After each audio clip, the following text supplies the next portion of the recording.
시편 139편 1절부터 4절까지 이어 13절부터 14절까지입니다. 여호와여, 주께서 나를 살펴보셨으므로 나를 아시나이다. 주께서 내가 앉고 일어섬을 아시고 멀리서도 나의 생각을 밝히 아시오며 나의 모든 길과 내가 눕는 것을 살펴보셨으므로 나의 모든 행위를 익히 아시오니 여호와여, 내 혀의 말을 알지 못하시는 것이 하나도 없으시니이다. 주께서 내 내장을 지으시며 나의 모태에서 나를 만드셨나이다. 내가 주께 감사하옴은 나를 지으심이 심히 기묘하심이라. 주께서 하시는 일이 기이함을 내 영혼이 잘 아나이다. 우리는 인생 대하 드라마의 주인공들입니다. 내 인생은 누구도 대신할 수가 없습니다. 저마다 다른 인생 이야기를 쓰고 있습니다. 그러므로 우리는 인생의 주인공이면서 또 한편 존귀한 작가들이기도 합니다. 인생이 만만하지가 않아요. 어찌해 좋을지 막막할 때가 많습니다. 나이 든다고 저절로 지혜로워지는 것도 아닙니다. 매일 새로운 도전이고 과제입니다. 앞으로 내 인생에 어떤 이야기가 펼쳐질지 매우 궁금합니다. 과연 내가 내 인생의 주인공일까요? 정말 내가 내 인생의 작가일까요? 16절에 보면 내 형질이 이루어지기 전에 주의 눈이 보셨으며 나를 위하여 정한 날이 하루도 되기 전에 주의 책에 다 기록이 되었다고 했습니다. 그렇다면 내 인생의 작가가 따로 있는 것입니다. 이미 내 인생의 대본이 다 나와 있습니다. 하나님이 내 인생 이야기를 먼저 다 적어 놓으신 거예요. 그 긴 이야기를 적는데 하루도 걸리질 않았습니다. 하나님이 벌써 내 인생을 다 계획해 놓으셨습니다. 그렇다면 우리는 하나님이 쓴 그 대본대로 살고 있다는 것이죠. 모든 게 다 하나님 정해 놓으신 대로 흘러가고 있습니다. 내가 생각하고 계획해봤자 결국 하나님의 손안에 있는 거죠. 그렇다면 좀 허탈합니다. 나의 자유의지는 별 효력이 없어요. 내가 발버둥 쳐봤자 헛일입니다. 그런데 갓난아이를 한번 생각해 보세요. 그러면 이해가 됩니다. 부모는 아이가 뭐 할지를 다 알아요. 그에게 필요한 게 뭔지를 다 알아요. 언제 젖을 먹여야 될지, 언제 기저귀를 갈아야 될지, 언제 토닥토닥 재워야 될지 다 압니다. 아이가 조금 자라서 걷고 뛰어도 마찬가지죠. 아이는 부모 손바닥 안에 다 있습니다. 그래서 부모가 시키는 대로 해야 됩니다. 만약에 아이가 제멋대로 하면 사고가 나요. 어디 다치거나 병이 들거나 잃어버려요. 성인이 돼서 어른이 되면 그때야 이제 벗어날 수가 있어요. 하지만 우리가 어른이 된다고 해도 여전히 하나님의 눈에는 어린아이와 별반 다를 게 없어요. 하나님은 부모보다도 압도적으로 크신 분입니다. 그래서 우리가 뭘 할지를 다 예측하고 계셔요. 부모는 아이를 시야 안에다가 둡니다. 눈 밖에 벗어나면 언제 사고 칠지 모르기 때문이죠. 이 시를 지은 다윗도 하나님을 피할 곳이 없다고 합니다. 8절에 과장된 표현이지만 하늘로 가서도 또 스월에 즉 지옥에 가서 숨는다고 해도 거기까지 하나님이 계시고 9절에도 보면 새벽에 바다 끝까지 날아가 있어도 거기 하나님이 계셔요. 12절에는 심지어 흑암에도 숨지를 못합니다. 캄캄한 곳도 하나님이 대낮처럼 환히 보고 계시기 때문이라는 거죠. 나를 너무나 잘 아시는 주님은 내가 어떤 생각을 하고 있는지 어떤 행동을 할지도 훤히 알고 계십니다. 다 아시기 때문에 어디서든지 나를 지켜주시고 보호하시고 인도하십니다. 그래서 10절에 보면 어디든지 주의 손이 나를 인도하시며 주의 오른손이 나를 붙들고 계신다고 말씀하고 있어요. 그러니 우리 인생이 그저 막연히 흘러가는 대로 맡겨진 삶이 아닌 거죠. 하나님이 나를 지으신 목적이 있어요. 하나님이 그 길로 인도하십니다. 삶의 좌표가 있고 하나님이 정해주신 그 길로 가야 하는 것입니다. 16절을 다시 보면 내 형질이 이루어지기 전에 주의 눈이 보셨다고 했습니다. 내가 태어나기도 전에 내 몸의 모든 세포의 DNA가 만들어지기도 전에 하나님이 나를 보고 계셨어요. 나를 계획하고 계셨습니다. 13절에는 내 내장을 지으셨다고 했습니다. 모태에서 나를 그렇게 만드셨어요. 히브리인들에게 내장은 콩팥을 가리키는 겁니다. 이 콩팥이 가장 깊숙한 곳에 있다고 생각을 했어요. 그리고 감정이 바로 그 콩팥에서 나온다고 생각했습니다. 그러니까 하나님은 나의 감정까지도 만드셨다라는 고백입니다. 하나님은 나의 모든 생각과 감정까지도 알고 계시는 거죠. 그래서 가장 나를 잘 아시는 분이 하나님이세요. 내가 나를 아는 것보다 하나님이 훨씬 더 나에 대해서 잘 알고 계십니다. 내가 살아 숨쉬고 있지만 내가 살기 위해서 특별히 하고 있는 게 없어요. 그래서 배고프면 밥 먹고 졸려오면 자는 것, 그것이 전부예요. 나머지는 알아서 자동으로 다 돌아갑니다. 온몸의 세포를 살리고 정교한 시스템이 쉬지 않고 돌아가고 있어요. 그건 모두 다 하나님이 고장나지 않도록 돌보고 계신 거죠. 히브리어의 야다라는 동사는 안다라는 뜻이에요.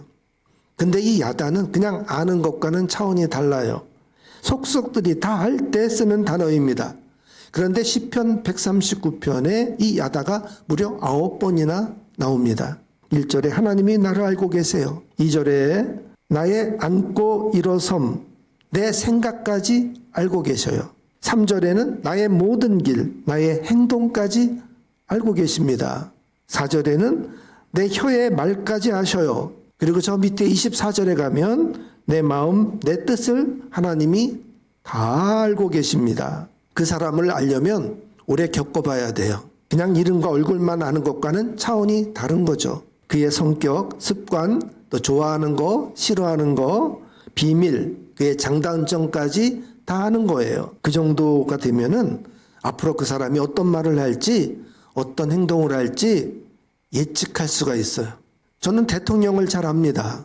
최근에 어딜 갔다 왔는지, 누굴 만났는지, 무슨 말을 했는지 다 알아요. 뉴스를 통해서, SNS를 통해서 그의 소식을 훤히 듣고 보고 있습니다.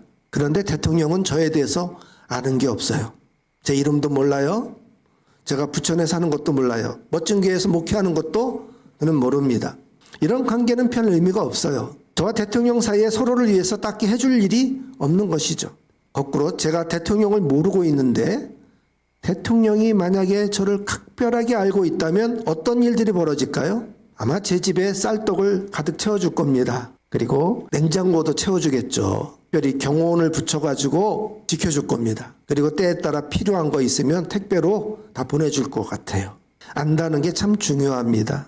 해양생물학자 로저 페인이 혹동고래를 50년 동안 연구했습니다. 그 전까지는 그저 혹동고래 소리를 소음으로만 여겼어요. 그런데 그 소리를 분석해 보니까 복잡한 선율에 반복되는 패턴이 있었고 조금씩 변하는 거예요. 마치 노래를 부르듯이. 그래서 1970년도에 혹동고래의 노래라는 제목으로 음반을 냈어요. 그랬더니 그때까지는 고래는 사냥감이었거든요. 사람들이 멸종위기의 고래를 살리자고 하는 운동이 일어났습니다. 2017년에 하버드 대학의 구르버 박사가 향유고래의 소리를 분석했어요. 마침 옆방에 암호 분석 전문가 교수가 있었는데 무슨 소리를 계속 듣고 있길래 가서 보니까 고래 소리인 거예요. 그러면서 툭 던진 말이 야, 꼭 모스부호, 암호 같다. 이렇게 말해주는데 힌트를 얻어가지고 그 다음에 암호 전문가 50명을 모았어요. 그래서 카리브해에 살고 있는 향유고래의 움직임과 그 소리를 분석했습니다. AI가 발달했잖아요, 마침. 그래서 드론을 띄워가지고 고래의 움직임을 살피고 또 고래가 어떤 행동을 하면서 그때 어떤 소리를 내는지를 알아야 되니까 행동 패턴과 그들의 소리를 AI로 분석을 시켰어요. 그랬더니 고래들이 서로 노래를 부르는 게 아니라 대화를 하고 있었다는 거예요. 그냥 대화가 아니었어요. 간단한 대화가 아니고 아주 구체적입니다. 나는 북쪽으로 오징어 사냥을 간다. 깊이 잠수했다가 2시간 후에 돌아오겠다. 또 멀리 떨어진 무리에게는 그쪽에 해군이 음파 탐지 훈련하고 있으니까 경로를 바꿔라. 이런 말까지 하고 있었다는 거예요. 고래가 노래한다는 음반만으로도 수백만 마리의 고래를 살렸습니다. 고래를 알면 알수록 고래에 관심을 두게 되고 그를 위하게 됩니다. 이제는 AI로 고래와 대화하는 코다를 만들고 있어요. 이것이 완성이 되면 고래에게 말을 걸고 고래의 답을 듣는 단계까지 가게 될 겁니다. 거기까지 간다면 이제 고래 고기를 먹지 못하게 되겠죠. 뭐 지금도 먹는 게 불법이지만 여러분 이런 게 알의 힘이에요. 하나님이 나를 각별하게 알고 계세요. 왜?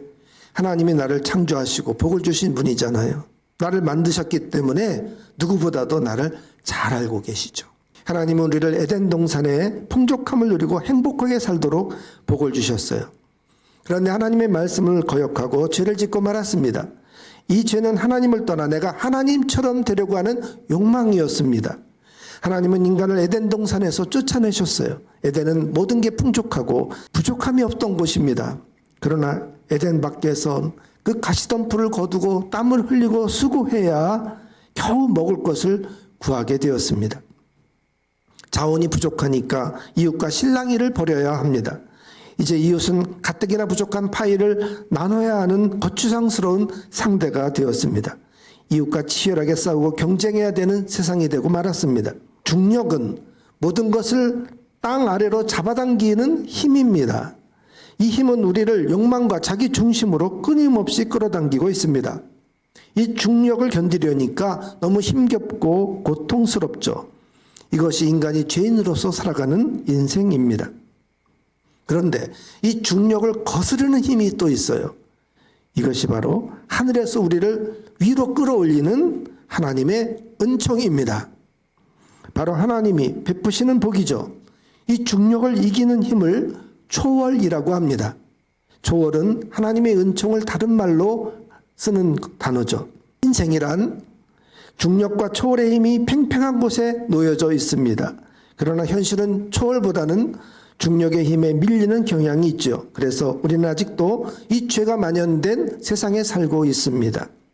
그러니 이웃과 치열하게 싸워야만 하죠.